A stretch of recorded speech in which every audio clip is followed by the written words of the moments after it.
The X-Zone radio and TV show is largely an opinion talk show. All opinions, comments, or statements of fact expressed by Rob McConnell's guests are strictly their own and are not to be construed as those of the X-Zone radio and TV show or in any manner endorsed by Rob McConnell, Relmar McConnell Media Company, Talkstar Radio Network, its affiliated stations, or employees.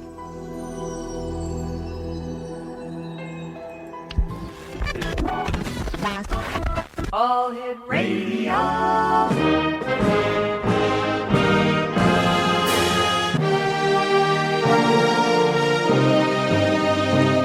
Welcome to the X Zone, a place where fact is fiction and fiction is reality.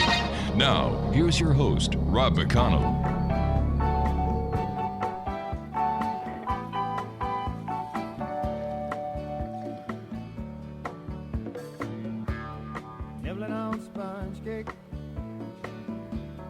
Watching the sun bake, all of those tourists covered with oil, strumming my six string on my front porch swing. Smell those shrimp, they're beginning to boil. Wasting away again in Margaritaville, searching for my lost sugar of salt. Some people claim that there's a woman to blame, but I know it's nobody's fault. And welcome back to the X-Zone. My name is Rob McConnell, and we're coming to you from our studios in Hamilton, Ontario, Canada. Toll-free worldwide, 1-800-610-7035. Email xzone@xzoneradiotv.com. On MSN Messenger, xzoneradiotv@hotmail.com. And our website, www.xzoneradiotv.com. My guest this hour is Roberta Hoffer. She is an educator with almost 30 years of experience and author of Silent Heart, which explores the relationship between vampires and the living world. Her website is www.asilentheart.com. And Roberta, welcome to the X-Zone. Thank you, Rob. Tell me, where did Good your... to be here. Well, we're glad you're here, too. Where did your interest in vampires come from? As I was growing up, I was always interested in vampires. I was an avid reader. I watched a lot of movies. And when I got older and I decided that I wanted to write about them, I wanted to be on both sides of the fence. I'd already been on the one side, the viewer and the watcher, and I wanted to be on the other side, and I wanted to create my own vampires. Tell me, are vampires real or are they folklore and urban legend? They are folklore. Mm-hmm. Yes, they are. So what is the attraction for people, the lure of the vampire then? Because, you know, there's a lot of TV shows on TV. I forget the name of the one that's out there now. I can hardly move my wife from the TV set when it's on. You're talking about the True Blood series? That's it. Mm-hmm. The one on HBO. Right. Right. And also the Vampire Diaries are on as well on regular channel. I think the lure of vampires, in particular to women, is that they are seductive, and the newer, more modern vampires are more handsome, more debonair, unlike the ones of the Bram Stoker, where the older ones were kind of creaturistic. Yeah. You know, they at least gave you a bit of a scare, but these ones these days, I don't know. You know, like you said, there's more sex appeal, not only for the females, but for the male viewers, I'm sure. Right. You know, well, but I think. Go on. I think that the older ones, yes, they did have the more of a scare factor for everybody, especially for children, I think. But now I think that they're making them more modern and more believable, and in that is kind of scary in itself, to think that somebody that looks like you and could be standing next to you could also be a creature of the night. But if they're not real, why do people still believe in them? they're not real because people believe in them, because people believe in a lot of things that are not real. It's hard to say because I don't want to step on any toes, but children believe, a lot of children believe in Santa Claus. Sure, I believe in Santa, especially Christmas Eve. Right, Yeah. and adults, But there are people that do not believe in Santa Claus. There are people that believe in witches, and other people that don't believe in witches. So it's a matter of it's the same personal thing with belief. vampires. So it's a matter of Yeah. personal belief.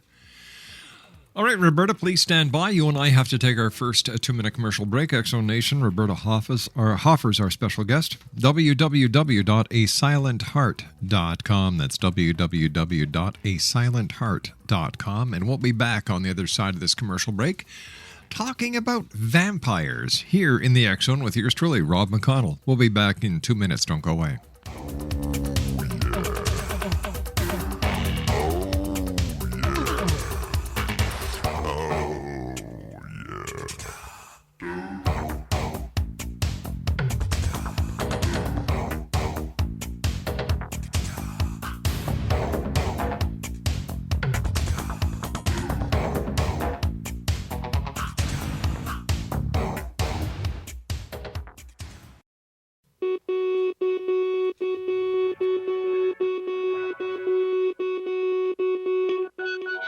Doesn't mean much.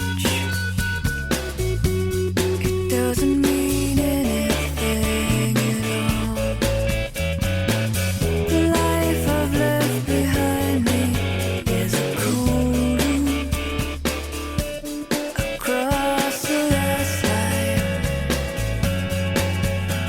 From where I can return, where every step I took in faith betrayed me and led me from my home. Exo Nation, Roberta Hoffer's our special guest. She's the author of Silent Heart. Her website is www.asilentheart.com.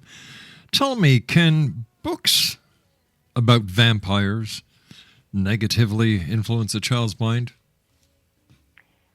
I've been asked that a lot, Rob, and I will tell you that, again, I think it's a lot due to the child, how they're brought up, what they were brought up to believe in. Children, especially, we're coming into the Halloween season, the vampire season, so to speak, in October. And as a teacher, and I teach small children, Right. They play, they pretend, they are vampires, they're pirates, they're witches, whatever, and they pretend this. I think as they get older and say into the teenage years, they're really not pretending, but they're kind of seeking out something to identify with. So like fads, say the grunge, look and all that. I think that a lot of this has to do with what they're looking for. So are you saying that this would then help a child's imagination to develop? In some respects, yes, I do, because I think that just reading in general is a good thing for a child. And when they read, they read, whether they're reading Diary of a Wimpy Kid or whether they're reading a vampire book or something that interests them, they're going to read it more often and get more out of it because it interests them. I Something remember. that doesn't interest them, they're going to stop.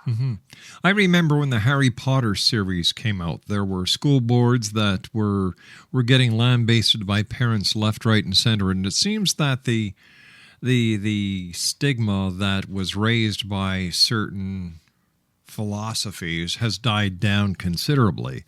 And yet I can't remember any of the vampire books ever facing the scrutiny that Harry Potter did. I don't think so, because vampires are, everyone, I believe, thinks, knows, or should know that vampires are fiction. But in the case of Harry Potter, there have been witch trials and the Salem issues and all, and I think that it has a little bit more of a body to it, a truth to it. Do you think in today's society where everybody has to be so politically correct that there's still place in school for Halloween and other paganistic holidays? Actually, I do. I know in our school system where I teach, they have, instead of having a Halloween party, they have fall parties. So they don't even call it that. The particular school that I'm in is a private school, and we do have a party where we can dress up. The kids can dress up in their costumes and whatever they want. They want to come as vampires, they want to come as pirates or princesses.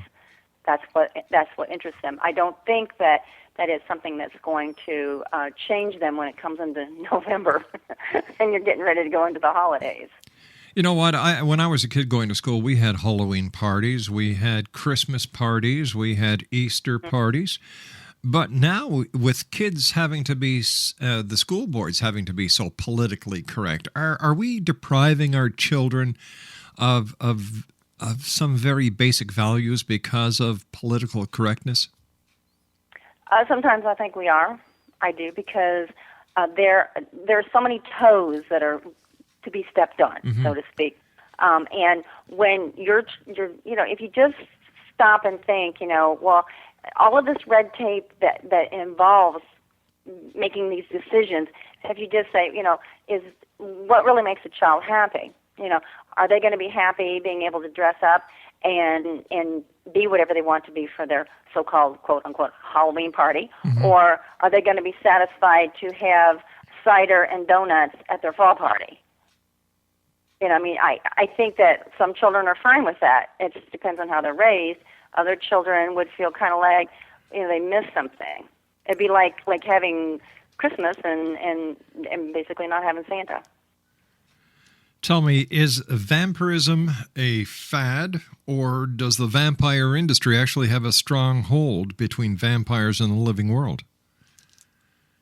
Is it a fad? Well, yeah. Rob, I think that everything is a fad as far as clothing or TV shows or just things in general that come and go, because they say that I know there was a person that quoted one time that vampirism can come and go, but it's always going to be around, whether it's the bad guys with the werewolves, or whether it's the ones that change into bats, or the modern ones.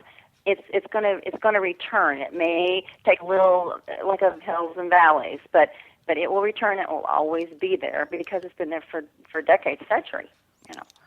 Tell me about your book, Silent Heart.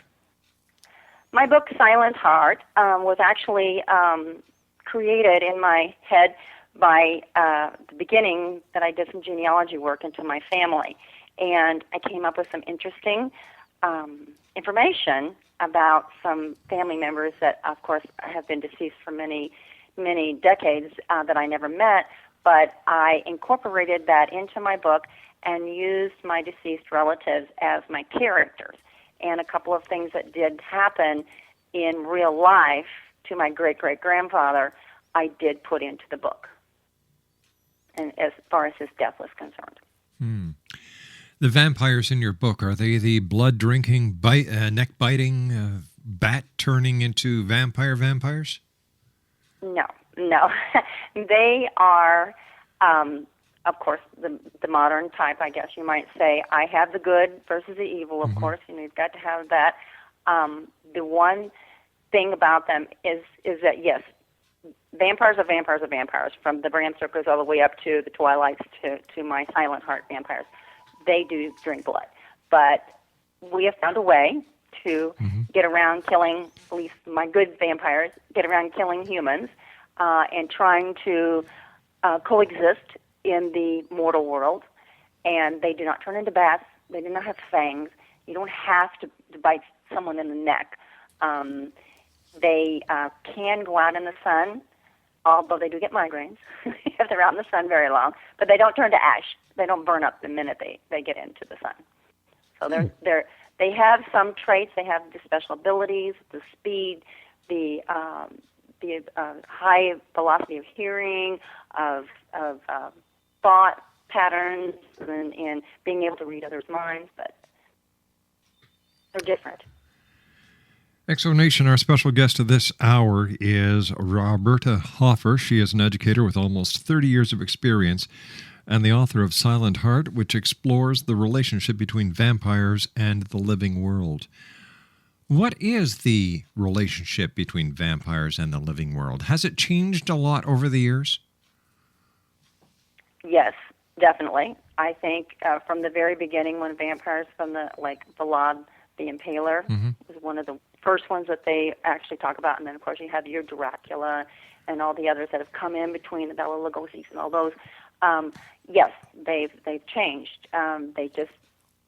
They interact now with the world, whereas the ones of the past, they were hidden. They would sleep in their coffins on their homeland dirt, and they would hide themselves away, and they would only come out at night, and they were uncomfortable coexisting with humans or mortals.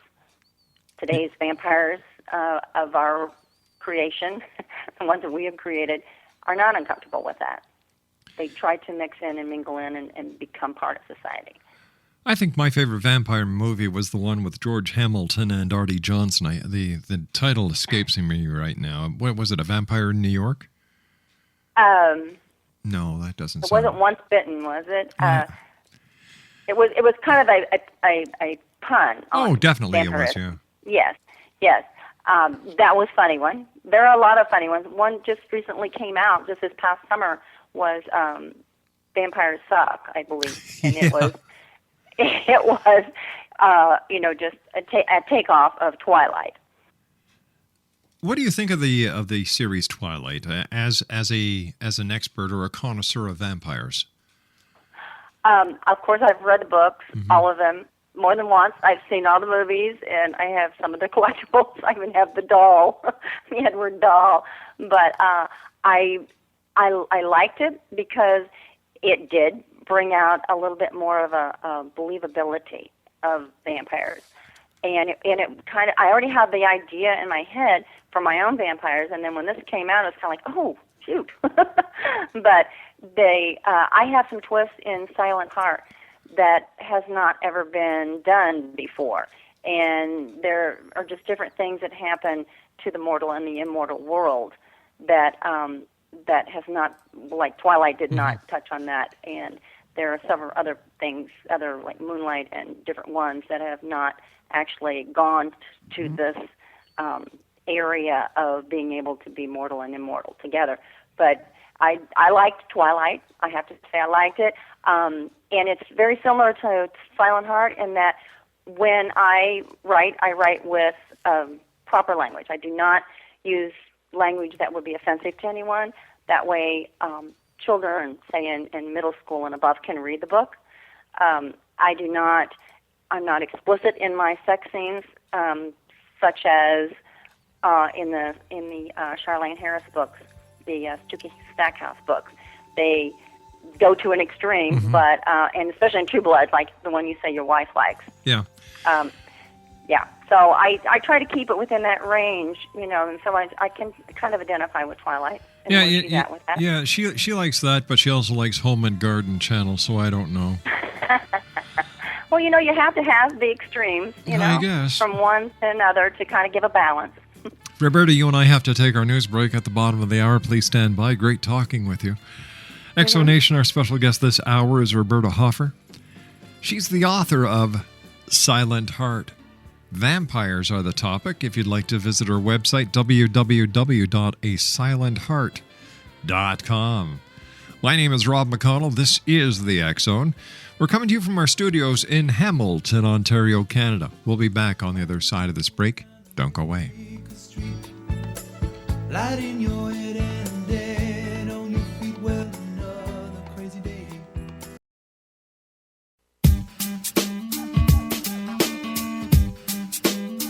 You're listening to the X Zone Radio Show, live and around the world on the Talkstar Radio Network. X X-Zone Broadcast Network, UK High Definition Radio, Euro High Definition Radio, and Star Cable. Our toll-free telephone number worldwide is 1-800-610-7035. Our email address, xzone@xzoneradiotv.com. On MSN Messenger, xzoneradiotv@hotmail.com. And our website, www.xzoneradiotv.com. I believe it's meant to be, darling. I watch you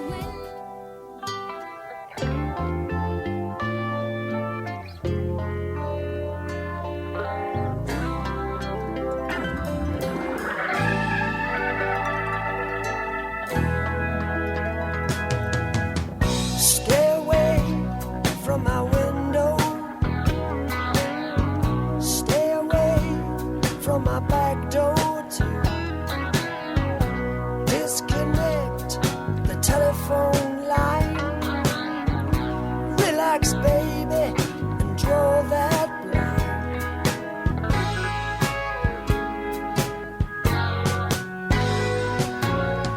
Kick off your shoes and sit right down. Loosen up that pretty French gown. Let me pour you a good long drink. Ooh, baby, don't you hesitate. 'Cause tonight's Roberta Hoffer is our special guest this hour. Exonation, we're talking about her new book. It's called Silent Heart. Her website is www.asilentheart.com, and it's about vampires. Tell me, have you ever gone to any of these vampire clubs that have been popping up all over the United States and Canada? I have to say, Rob, I have not. I have Okay. not. Have you ever had the opportunity of talking to someone who's claimed they were a real vampire?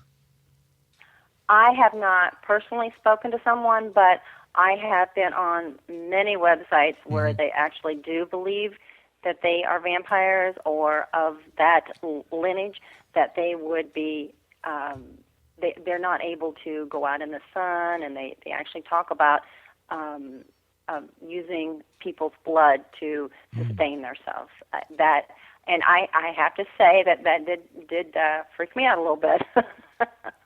How did you do your research for your book? Because I know all authors do a lot of research just to make sure they've got their T's crossed and their I's dotted.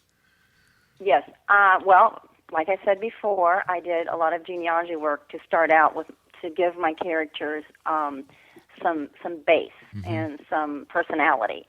And after I did that, then of course I went into researching just vampires in general, just anything and everything that I could find.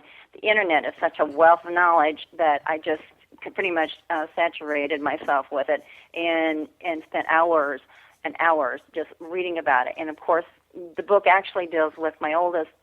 There are a lot of very old vampires in my book, and one of my main characters, the good vampire Carter, he is from the Revolutionary War, and therefore I really wanted to be factual on that. So I did a lot of research on that.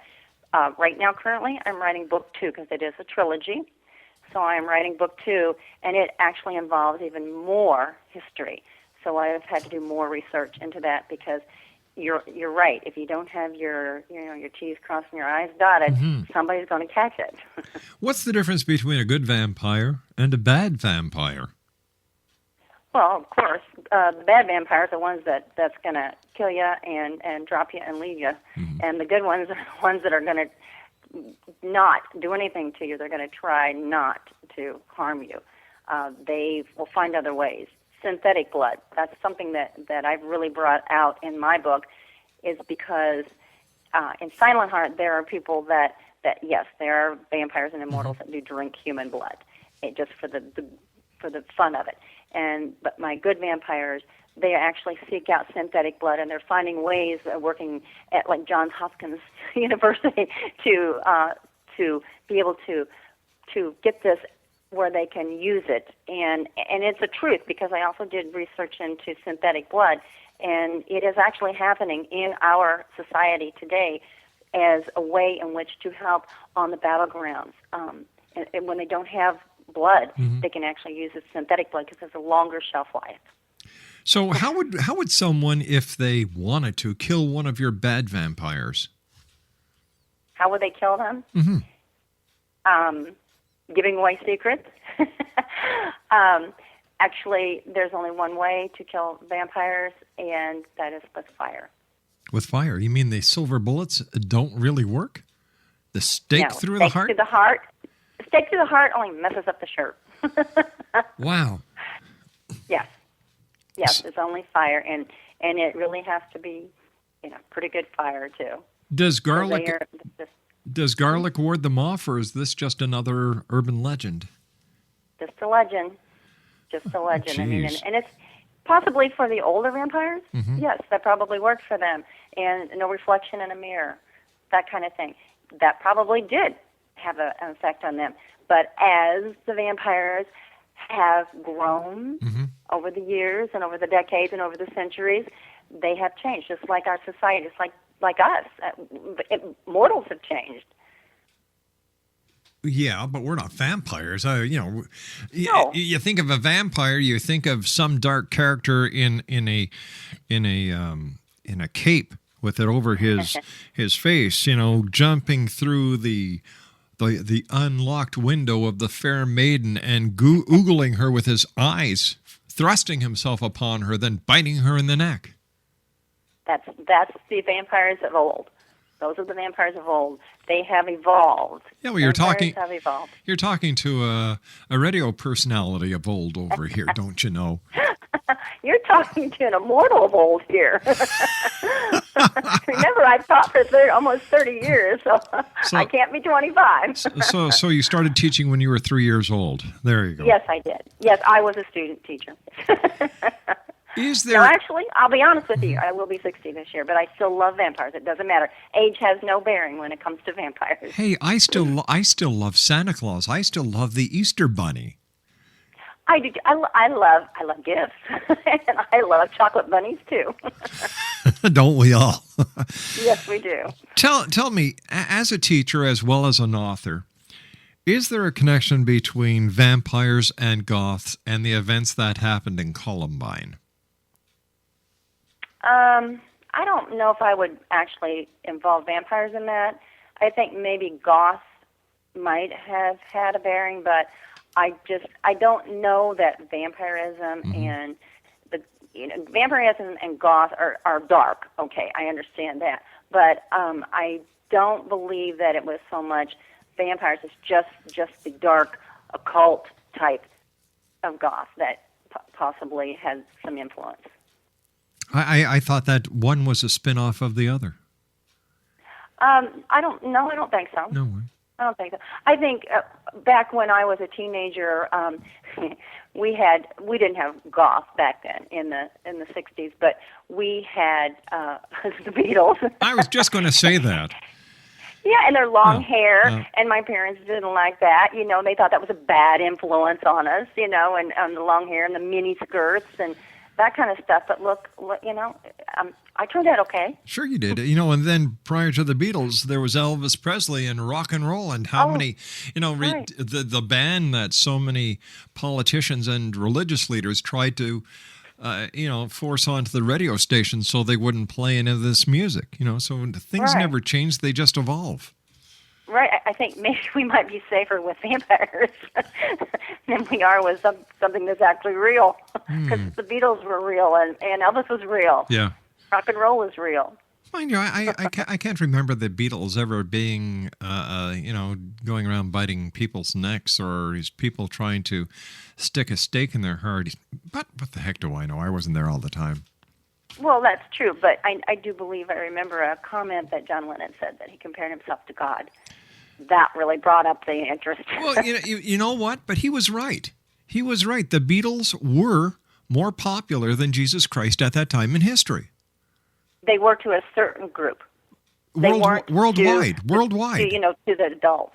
Worldwide, the Beatles were popular, more popular. More people bought, more people understood what Lenin was saying, but of course that was taken out of context and blown out all over the place. You know, it's his comments served a dual purpose. It served to get the attention of the religious community as well as the youth. You know, so what the heck, it worked.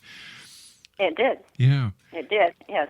And I think with vampires, you know, you're going to get people that are going to be totally in love with them, and you're going to have people that totally hate them and won't read the book, and that's okay. There are going to be people that will not read Silent Heart because it doesn't have a lot of filth and that kind of thing. That's what they look for in books. They're not going to read it if they know that it doesn't have that. Well, you know what?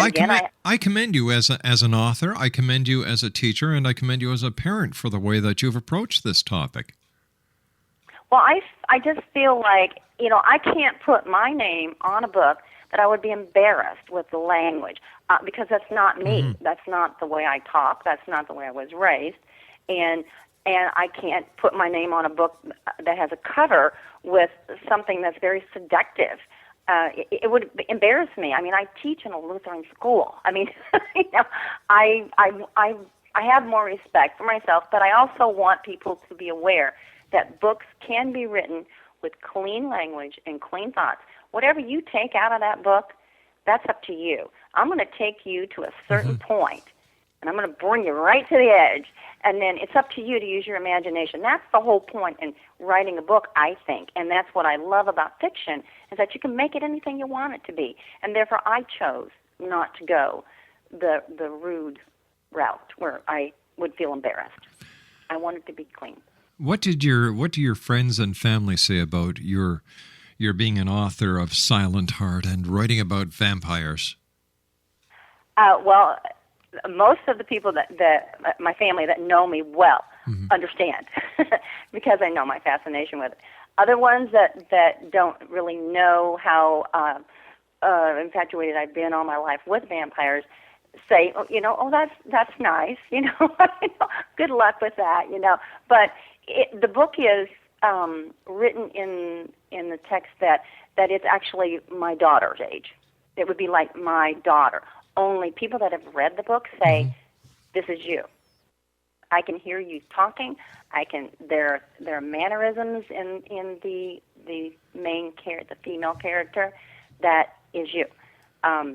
And I talk in fragments. So when I'm writing the book, I write it like I talk, and then my computer tells me, fragmented. You need to you consider revising.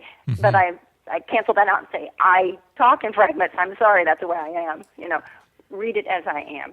And I've made mistakes, yes, in my book. I'm not perfect. No one is.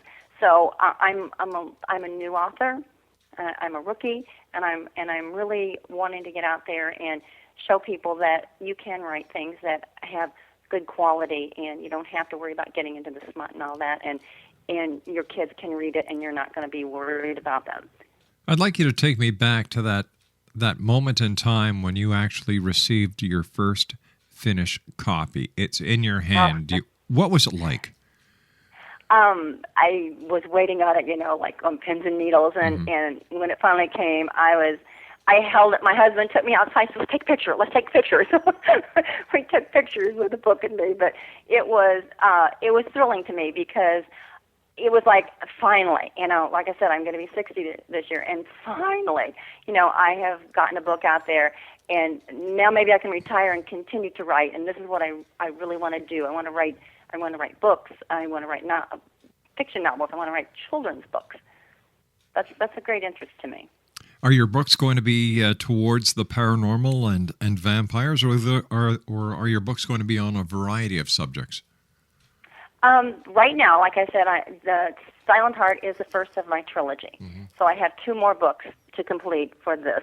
And then I would like to go into some children's books because I have written children's books for my grandson, which will turn 8 this Thursday. And each year I write him a book, one book, and that is the only one that is there in the entire world, and It is dedicated to him every year. And so I hope that I can continue that because over the years that I've been teaching, I've read a lot of books to a lot of children, and it's given them a lot of pleasure, and I would like to be able to give back to them writing books for them as well. But yes, I will probably still dabble in the paranormal outside of children's books, not children's books, but outside of the children's books as well, yes. We've got about a minute left before I have to go for my next commercial break. I'd just like to ask you as a teacher, when it comes to the electronic or the new technology that's coming in, I'm talking about the iPods, the Kindles, portable computers. Do they have a place in today's school, or should we stick to the old way of doing things with books, with chalkboards, and with more one-on-one attention with teachers? I have a real opinionated thought on that. I love the way that it has come around, the computers and all, because laptop is great for writing. You can take it with you anywhere. I love the fact that you can read a book, right in front of you and on this little bitty thing. Right. Sometimes it worries me that it might make books with paper obsolete, but I also know that if you write, you can still get it on that. You can still get it on an ebook or whatever. But my grandson that I just spoke of, Christian, he has actually gone to a new school that they do not have teachers now. They have learning leaders. Ooh. And the children are not students, they're learners. And they're moving out of that, and they have computers in every room and screens that they come in, and the teacher doesn't tell them what to do. It's on the screen. And yeah, that worries me, because I worry about it being one-on-one. My classroom, we have one computer, and we are always one-on-one with the children. And, all right. And I guess old school. I try to keep it that way. Okay, we've got to take a commercial break. We'll be back in a couple of minutes. X-Zone Nation. Roberta Hoffer is our special guest. www.asilentheart.com. My name is Rob McConnell. This is the X-Zone. We'll be back. Don't go away.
And welcome back, everyone. Roberta Hoffer is our special guest this hour. She's the author of Silent Heart. It's a book about vampires, gang. Her website, www.asilentheart.com. She's an educator with almost 30 years of experience, and she likes to explore the relationships between vampires and the living world. Once again, her website is www.asilentheart.com. First of all, Roberta, great having you with us. Where can our listeners go to buy your book? They can go on Amazon.com, BarnesandNoble.com, Borders.com. Of course, they're locally in the bookstores in Indiana, but they have all the websites are there on the internet. And plus, you can go to my website, and I'll send you one that's signed. Super. Tell me, what was the hardest part of writing Silent Heart? The hardest part is what I'm doing right now. What's that? Is the PR. No, actually, putting it all together, I suppose, finding a publisher. I did go with self-publishing because I was very anxious and impatient and ready to get it out there, and I just didn't want to send it and get a lot of rejections, and I just wanted to get it out there. And so that's why I went self-publishing, and that's kind of a new phase for books now. What advice would you have for anyone listening around the world tonight who is considering writing a book? I would say don't give up, because I did that several times. I would start things and life would get in the way, or something else would get in the way, and and then a few years later, okay, well, I'm going to try this again. But it doesn't matter how long it takes you to write a book, especially your first one. The point is that you stay with it, stay determined, and that you do get it out there. Whether it's a New York Times bestseller, or whether it's just going to be out there, and sell 1,000 books or 2,000 books, whatever. It's something that you accomplish, and you should feel proud of that. And whether I ever become a Stephanie Meyer or a Anne Rice or whatever, I have done what I wanted to do, and I will continue to write, and I'm sure that there will be some people that will appreciate that. Quickly. And I'll appreciate them. Tell me quickly, how did you overcome writer block, if you ever had it? Writer block. Writer block is, I don't know that really exists. I think that it's an excuse, but I do have times when I don't have time.